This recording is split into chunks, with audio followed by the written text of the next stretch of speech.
Hi, Pastor Bill here. Hoping you have a marvelous Monday on this March 14th, 2022. Title of today's devotional reading is An Absent Heart. The verse is Isaiah 29:13, and it reads, "These people come near to me with their mouth and honor me with their lips, but their hearts are far from me." God speaking, talking about his people of the day that were worshiping him, putting on a show of worship, talking about worship, making other people think they were worshiping, but yet God knows the heart, and they weren't really worshiping him, not from their heart. And that's where true worship comes from. That's where our devotion is seated, in our heart.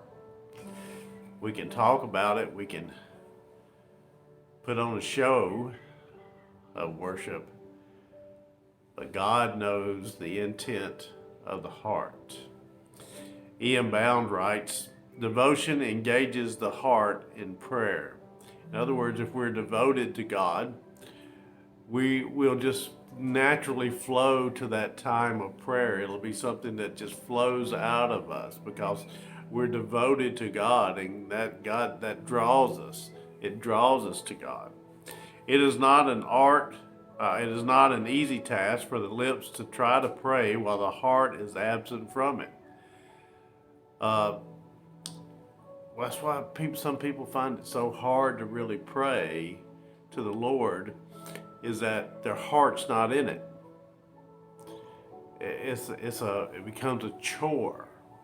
If you're something that you're not in love with, it's hard to do that thing.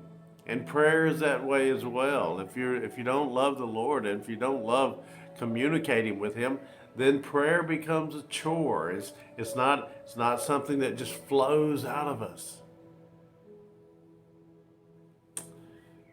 Ian Bounds continues, he says, "The very essence of prayer is the spirit of devotion." The very essence of prayer is the spirit of devotion. And without devotion, prayer is empty, a vain round of words. Sad to say, much of this kind of prayer prevails in the church today. This is a busy age, bustling and active. And this bustling spirit has invaded the church of God. Its religious performances are many. Now think about this for just a minute. E.M. Bounds lived and wrote this in the 1800s, and he's talking about the bustling, busy age and activity of the day. How much more busy are we today? How much more bustling around do we do? And even in church, and how much more active do we feel like we have to be? It's just a different thing for us when we really stop and think about that day, how active it must have been. When we think about that day, we think about things moving slow, and horse and buggies, and people walking where they wanted to go, and people not being rushed here and there. You're not trying to get through the drive-through and get home, and you're not trying to rush over here and rush over there. But in E.M. Bounds' opinion, the day had become bustling with activity, which was drowning out the devotion to God. We certainly need to guard against that today, that we make time to be devoted to God, that we take time for that devotional time in our lives. He continues, "True worship finds congeniality in the heart and spirit of devotion." True worship. Not fake worship, not worship out of convenience, not worship out of ought to, but true worship.